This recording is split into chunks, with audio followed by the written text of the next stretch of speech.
Assalamualaikum, salam Malaysia Madani, saya Muhammad Shah Musa.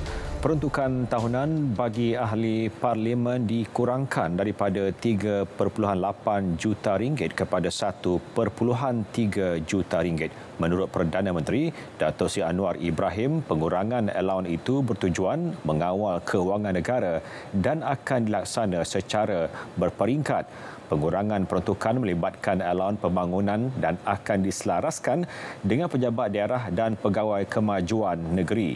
Ia termasuk untuk projek yang mendesak seperti pembaikan jalan yang rosak dan mendalamkan sungai.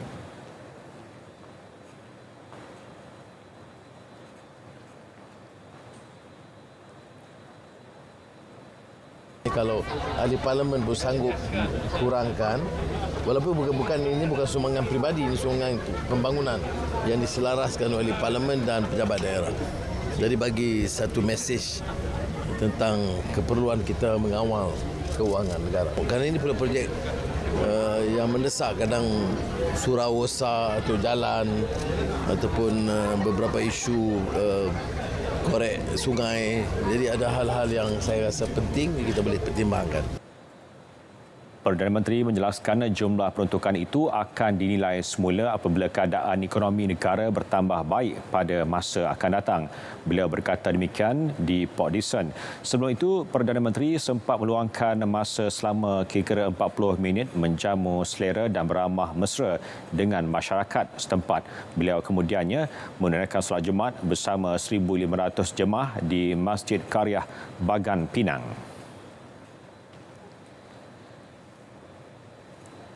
Belanjawan 2023 akan mengutamakan pemacuan pertumbuhan ekonomi yang berhemat dan pembangunan saksama. Penekanan akan berpaksikan keadilan sosial untuk rakyat. Menurut kenyataan Pejabat Perdana Menteri, Jawatan Kuasa Dasar Fiskal FPC yang bersidang buat kali pertama tahun ini memberi penekanan langkah itu akan dilaksanakan walaupun kerajaan mewarisi beban hutang yang tinggi dan ekonomi berhadapan ketidaktentuan prospek ekonomi global. Pertumbuhan global juga dijangka menyederhana pada tahun 2023. Tabung Kewangan Antarabangsa IMF memberi amaran prospek ekonomi dunia bakal merosot dengan kebanyakan negara dijangka mengalami kemelesatan ekonomi. Maka belanjawan 2023 akan mencerminkan kebertanggungjawaban kerajaan perpaduan yang mengutamakan pertumbuhan, pengagihan saksama dan keadilan sosial. Ini selaras dengan konsep pembangunan Malaysia Madani supaya kemajuan ekonomi memanfaatkan segenap lapisan masyarakat. Kenyataan itu menyebut belanjawan 2023 yang dijadual dibentangkan di Parlimen pada 24 Februari ini akan turut merangkumi langkah-langkah menggalakkan pelaburan sektor swasta dan reformasi sektor awam yang bertujuan untuk mengurangkan birokrasi. Selain itu, meningkatkan perbelanjaan pembangunan bagi menggalakkan pembangunan yang inklusif. Mesyuarat Jawatan Kuasa Bersama JCM ke-6 mengenai kerjasama maklumat dan komunikasi antara Malaysia dan Singapura hari ini mengeratkan lagi hubungan baik dan kerjasama kukuh antara kedua-dua negara dalam bidang pelindungan data peribadi, keselamatan cyber dan ekonomi digital. Mesyuarat itu susulan pembaharuan memorandum persefahaman MOU yang ditandatangani semasa lawatan rasmi pertama Perdana Menteri Dato' Sri Anwar Ibrahim ke Singapura Isnin lepas. Kementerian Komunikasi dan Digital KKD dan Kementerian Perhubungan dan Penerangan Singapura dalam satu kenyataan bersama menjelaskan Malaysia komited untuk memacu ekonomi digital yang inklusif, progresif, saksama dan mampan untuk kebaikan rakyatnya. Ini kerana ekonomi digital adalah asas penting untuk pemulihan ekonomi. Singapura pula mengalu-alukan kerjasama erat berterusan dengan Malaysia untuk memanfaatkan faedah dan pada masa sama menangani cabaran ruang digital yang berkembang. Dihoskan oleh Malaysia tahun ini, JCM dipengerusikan bersama oleh Ketua Setiausaha KKD, Dato' Sri Mohamad Mentek dan Setiausaha Tetap Kementerian Perhubungan dan Penerangan Singapura, Jasad Leong hari ini. Bersempena JCM, Malaysia juga akan menganjurkan Musical Extravaganza ke-14 esok. Pakej perpaduan jalur lebar tetap serendah RM69 sebulan menerima reaksi positif ramai. Pakej yang diumum Kementerian Komunikasi dan Digital KKD itu memberi peluang kepada golongan sasar yang mahu melanggan pakej internet pada harga lebih murah. Alhamdulillah, dengan berita yang kita tahulah diumumkan tu dengan data RM69 kan. Alhamdulillah bolehlah membantu sedikit sebanyak pasal dia unlimited, so memberi kepada impact pada rakyat yang kurang berkemampuan tetapi ingin memiliki data, so insyaallah alhamdulillah boleh sangat-sangat membantulah. This should definitely help the rakyat, especially those who need to use the Wi-Fi as like student, and also the people have lower salary. Bagi saya sebagai wheelchair user OKU, dia sedikit sebanyak membantu golongan yang macam ni untuk dari segi kewangan lah. Sebuah pusat pembinaan sementara PPS dibuka di Kedah susulan banjir kilat di daerah Bandar Baharu dan Yan petang tadi. PPS terbabit dibuka di Sekolah Kebangsaan Relau Bandar Baharu menempatkan 3 keluarga. Pegawai Pertahanan Awam Daerah Bandar Baharu Lieutenant Abdul Rahim Khairuddin menerusi kenyataan memaklumkan 7 keluarga dari Kampung Kilang Batu dan 7 penduduk dari Kampung 300 Kaki ditempatkan di PPS berkenaan. Secara keseluruhan, banjir di daerah itu menjejaskan 5 buah kampung melibatkan 3 mukim iaitu Mukim Relau, Mukim Serdang dan Sungai Kecir Ilir.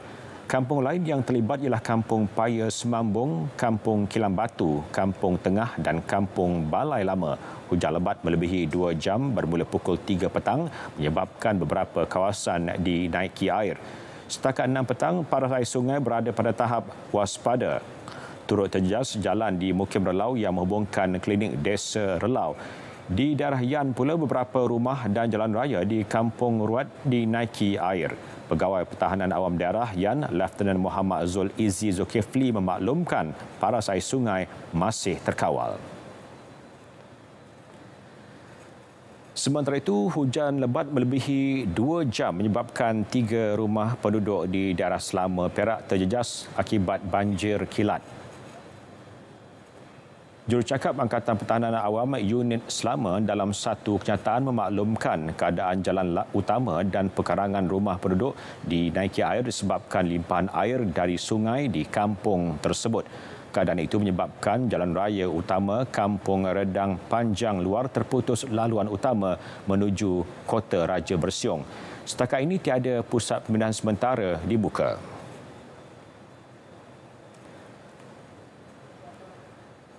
Perkembangan banjir di daerah Siburan, Serian, Sarawak. 180 orang dari Kampung Simpok dan Kampung Mundai, Padawan masih berlindung di 2 pusat pembinaan sementara melibatkan 38 ketua isi rumah KRR setakat pukul 7 malam tadi.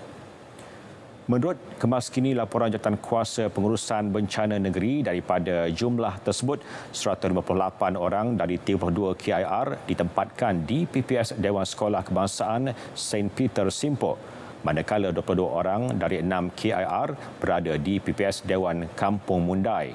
Kedua-dua PPS berkenaan diaktifkan awal pagi tadi. Keputusan Mahkamah Perlembagaan Sepanyol menolak rayuan perlembagaan luar biasa yang difalkan sekumpulan individu adalah satu kemenangan kepada Sabah. Ketua Menteri Sabah, Datuk Seri Haji J. Noor menyifatkan tuntutan tersebut adalah tidak berasas sama sekali. Kita cukup senang hati kerana tuntutan yang telah dikemukakan itu telah pun dibatalkan oleh pihak yang berkenaan di Spain dan juga di Perancis. Jadi ini menunjukkan bahawa tuntutan itu tidak berasas sama sekali. Jadi ini amat menyenangkan perasaan rakyat Sabah dan juga kerajaan kita. Semalam, Menteri di Jabatan Perdana Menteri Undang-Undang dan Informasi Institusi Datuk Seri Azlina Osman Said memaklumkan Malaysia secara rasmi telah menerima pengesahan rayuan yang difailkan kumpulan berkenaan telah ditolak. Keputusan itu membuktikan kesungguhan kerajaan dalam mempertahankan Malaysia sekaligus memastikan kepentingan dan kedaulatan negara dilindungi setiap masa. Menteri Pengangkutan Anthony Loke Siu Fuk menafikan dakwaan kononnya Malaysia tidak mempunyai pakar teknikal tempatan untuk pengangkutan awam. Tegas beliau, negara ini sudah lama merdeka dan telah melahirkan ramai jurutera dan pakar teknikal yang berkebolehan. Tidak tepat bahawa mengatakan bahawa Malaysia ini tak ada pakar teknikal. Kita ramai jurutera. Ramai pakar-pakar teknikal, jurutera dan sebagainya. Kerosakan baru-baru ini di stesen bandaraya dengan stesen Masjid Jami bukannya disebab oleh masalah teknikal, dia keretakan struktur. Jadi saya berharap juga kadang-kala kesimpulan itu jangan terlalu general, a sweeping statement tak adalah kepada pelbagai pihak yang lain. Beliau mengulas kenyataan seorang pakar bahawa negara tidak mempunyai pakar teknikal daripada kalangan anak tempatan sehingga perkhidmatan LRT sering rosak dan mengambil masa terlalu lama untuk dibaiki. Kenyataan itu susulan isu jajaran perkhidmatan transit aliran ringan LRT bagi laluan Ampang berdekatan stesen bandaraya yang mengalami kerosakan struktur yang berlaku baru-baru ini. Negara. Persembahan istimewa artis-artis Malaysia dan nyanyian memukau bintang-bintang Singapura. Diceriakan oleh Nabila Huda dan Suzairi Sumari di atas satu pentas demi satu irama. Rock and roll Singapura. Nyanyi bersama ya. Saksikan secara langsung Muzika Extravaganza Sabtu 4 Februari 8.30 malam. Dibawakan pada anda. Terbaik hanya di TV2. Trend penglibatan masyarakat dalam aktiviti berasaskan inovasi semakin mendapat sambutan. Ia dibuktikan menerusi 1.88 juta penyertaan pelajar dan belia dalam penganjuran Minggu Sains dan Inovasi tahun lalu.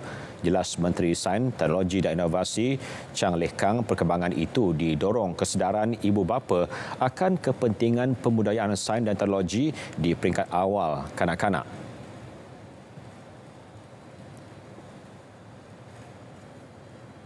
Dalam tempoh yang dalam 5-10 tahun ni, dia memang satu trend STI. Kita ada nampak ibu bapa memang faham kepentingan STI dan juga usaha mestilah dalam membudayakan STI ini. So saya rasa ini adalah satu dia banyak faktor lah, dan saya tengok ini adalah satu perkembangan yang positif, dan kami di pihak MOSTI akan teruskan usaha kita untuk mempromosikan dan membudayakan STI inilah, dan kita juga harap ibu bapa para pendidik boleh juga membantu kita dalam mempergiatkan lagi lah usaha ini. Ya. Beliau berkata demikian selepas melancarkan Karnival Sains, Teknologi dan Inovasi MOSTI 2023. Program Menu Rahmah bakal dilaksana di institusi pengajian tinggi dalam tempoh terdekat. Komitmen dinyatakan Menteri Pengajian Tinggi Datuk Seri Muhammad Khalid Nordin. Bagi tujuan itu, KPT sedang bekerjasama dengan Kementerian Perdagangan Dalam Negeri dan Kos Sara Hidup KPDN. Kementerian dengan Kementerian Datuk Shaludin sedang berbincang mengenai perkara ini. Saya rasa universiti dalam KPT, universiti awam tak ada masalah untuk menempatkan dan menyediakan ruang bagi menjayakan program ini. Program Menu Rahmah membolehkan orang ramai menikmati makanan tengah hari dan malam masing-masing pada harga RM5 di hampir 15,000 premis makanan di seluruh negara. Sesi persekolahan jam 8 pagi bukan isu keutamaan Kementerian Pendidikan setakat ini, meskipun pihaknya menerima pelbagai cadangan daripada banyak pihak. Menteri Pendidikan Fadlina Siddiq menegaskan banyak lagi isu lain perlu didahulukan, namun beliau memberi jaminan pandangan tersebut tetap akan diberi perhatian. Kita mendengar, tapi pasti juga kita yang penting juga adalah pandangan daripada ibu bapa dan semua pemegang taruh isu pendidikan. Pandangan itu kita ambil, tapi kita juga harus melihat kepada keseluruhan pandangan. NUDP pun pastinya ada pandangan berkaitan dengan itu dan telah pun mengeluarkan pandangan yang saya pasti pandangan-pandangan itu kita ambil kira, cuma untuk hari ini tidak ada ketetapan yang kita buat berkaitan dengan isu itu. Beliau berkata demikian selepas merasmikan Seminar Perdana Kesatuan Perkhidmatan Perguruan Kebangsaan di Kuala Lumpur. Premis perniagaan makanan dan minuman yang gagal memperoleh sijil A untuk kebersihan termasuk tandas tidak akan dibenar memperbarui lesen. Menurut Menteri Pembangunan dan Kerajaan Tempatan Nga Komeng, kebersihan itu selaras dengan prinsip tandas awam bertaraf bersih, menawan dan wangi BMW yang diperkenal kerajaan Januari lalu. Jelasnya perkara tersebut akan dilaksanakan dalam 3 fasa bermula dari peringkat Majlis Perbandaran mulai tahun depan diikuti Majlis Daerah.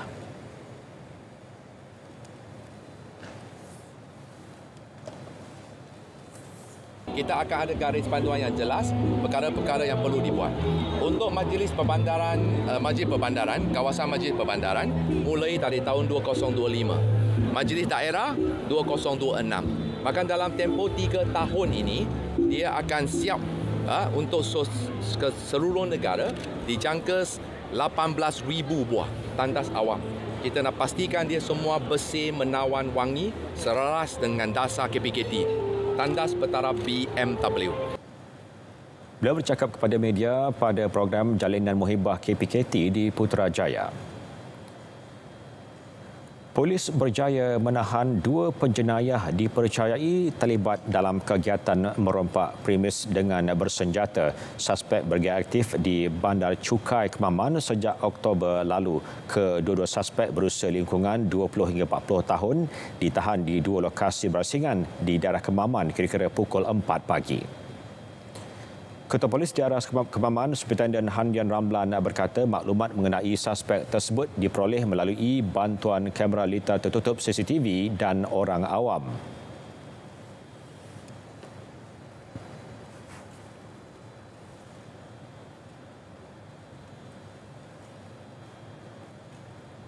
Dalam kejadian samun ini, pengusaha kedai sebenarnya ini sedang menjalankan operasi, telah didatangi 2 lelaki Melayu bermotosikal. Salah seorang mengacurkan sebilah pisau ataupun parang dan salah seorang lagi menggunakan objek yang menyerupai pistol. Dalam kejadian ini kerugian berjumlah hampir 5,000. Tiada kecederaan yang dilaporkan. Kedua-dua suspek direman 7 hari dan disiasat mengikut Seksyen 395-397 Kanun Keseksaan. Anggota bomba bantuan dari Balai Bomba dan Penyelamat BBP Yan yang cedera di pergelangan tangan kiri selepas diterkam seekor beruang semalam dilaporkan stabil. Ketua BBP Yan, penolong penguasa bomba Nur Hamidi Ali berkata, kecederaan Muhammad Nizam Hamid bertambah baik selepas menjalani pembedahan awal pagi tadi. Muhammad Nizam, 27 tahun, kini masih dalam pemantauan Pegawai Perubatan Hospital Sultan Abdul Halim, Sungai Petani. Nur Hamidi berkata demikian menerusi kenyataan selepas melawat anggota bomba berkenaan. Dalam kejadian semalam, Muhammad Nizam diterkam beruang matahari yang sesat dari Gunung Jerai dalam operasi menangkap hidupan itu di Kampung Selengkoh Tengah Yan. Sebaik menerima panggilan kecemasan, pihaknya bergegas ke lokasi untuk melakukan penyelamatan. Operasi turut dibantu anggota Angkatan Pertahanan Awam APM Yan, Perhilitan serta penduduk kampung. Penglibatan 30% wanita sebagai pembuat keputusan maupun ahli lembaga pengarah bagi syarikat korporat dan swasta masih perlu diberi penekanan. Menteri Pembangunan Wanita, Keluarga dan Masyarakat Datuk Seri Nancy Shukri berkata ini kerana jumlah itu masih rendah berbanding sektor awam yang sudah melebihi sasaran iaitu 38%. Memandangkan sektor korporat bukan di bawah seliaan kementeriannya, namun pihaknya akan terus berusaha memberi advokasi kepada sektor itu. Ia bagi memastikan sasaran wanita dalam sektor berkenaan dapat dicapai. Actually, ia lebih kepada peluang. Diberi peluang kepada golongan wanita dan kita ada bank CVs daripada WLF kalau mereka rasa sukar untuk cari. Mereka dapatkan WLF punya CVs itu untuk melihat berapa ramai wanita di Malaysia ini mempunyai kelayakan yang diperlukan oleh badan korporat ini.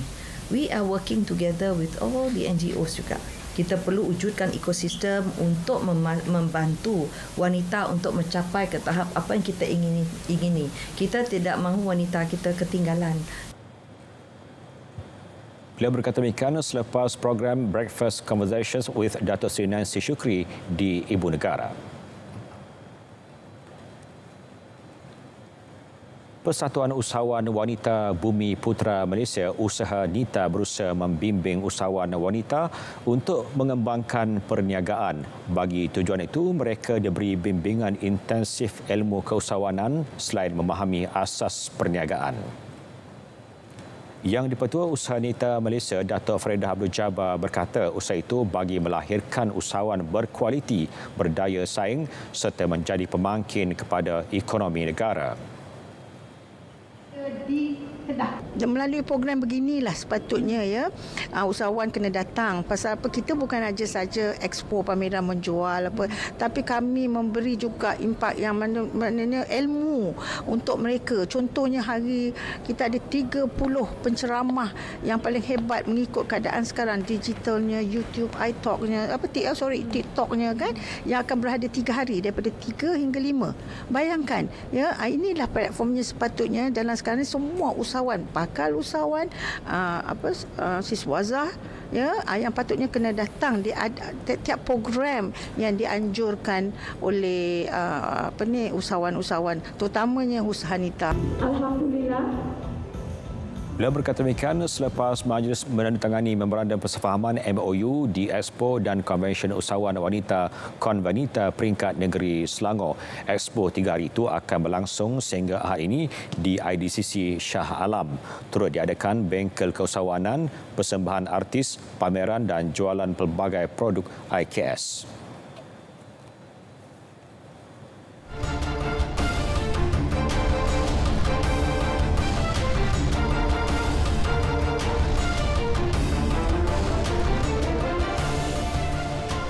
Kita beralih ke berita sukan. Johor Darul Takzim JDT terus mencipta sensasi apabila mengejutkan kelab gergasi Rusia Lokomotiv Moskow 1-0 dalam seri aksi persahabatan pramusim di Dubai.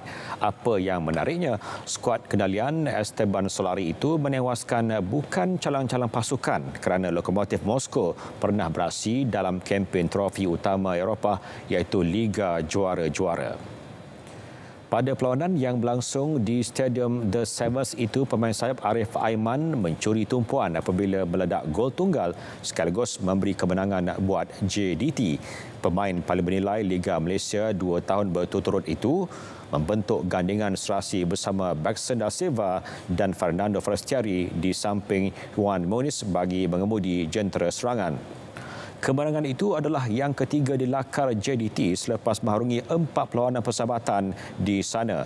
Pada aksi pertama 25 Januari lalu, skuad Harimau Selatan itu tumpas 2-0 kepada satu lagi kelab Rusia, FC Rostov. Pada perlawanan kedua menentang kelab Bulgaria FC Levski Sofia pula terpaksa ditamatkan awal akibat pergaduhan ketika JDT mendahului 1-0. Anak buah Solari kemudian menewaskan kelab UAE Forsan Hispania 3-0 pada perlawanan berikutnya. Selepas ini, JDT akan melengkapkan aksi pramusim dengan menentang juara Liga Rusia Zenit St. Petersburg pada 6 Februari.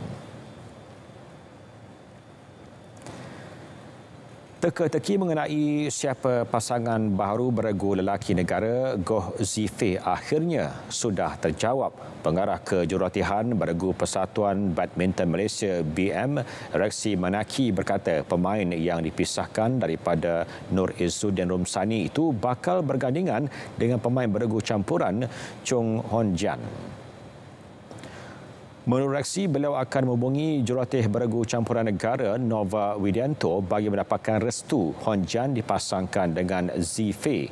Jelasnya, Zifei yang berperanan sebagai pengatur serangan di dalam gelanggang memerlukan gandingan yang memiliki pukulan kencang seperti bekas pasangannya Nur Izzuddin dan ciri-ciri tersebut dilihat ada pada Hon Jan. Gandingan Zifei dan Hon Jan juga menunjukkan potensi yang memberangsangkan apabila menumpaskan pasangan negara Man Wei Chong Ten Kai Won pada sesi latihan baru-baru ini. Hon Jan sebelum ini pernah bermain dalam kategori beregu lelaki dan dipasangkan bersama Wei Chong serta pemain beregu campuran negara Chen Tangji. Dalam pada itu, Reksi masih mengunci mulut mengenai pasangan baharu Nur Izzuddin. Sebelum ini, Zifei dan bekas gandingannya Nur Izzuddin menyatakan hasrat untuk berpecah dalam satu perjumpaan selepas digandingkan sejak 2016. Masih lagi badminton, cabaran Malaysia di kejohanan Masters Thailand berakhir selepas pemain perseorangan lelaki Eng Zeyong tewas kepada Angus Eng Kalong dari Hong Kong di peringkat suku akhir hari ini. Zeyong yang menjadi wakil tunggal negara gagal melangkah ke separuh akhir selepas tunduk kepada kehebatan Angus straight sets. Pemain ranking ke-29 dunia tersebut gagal menemui rentak permainan di set pertama apabila tewas mudah 14-21 kepada Angus. Bagaimanapun, Zeyong bangkit memberi tentangan sengit di set kedua namun masih gagal mengatasi Iwan di ranking ke-18 dunia itu yang menang 22-20.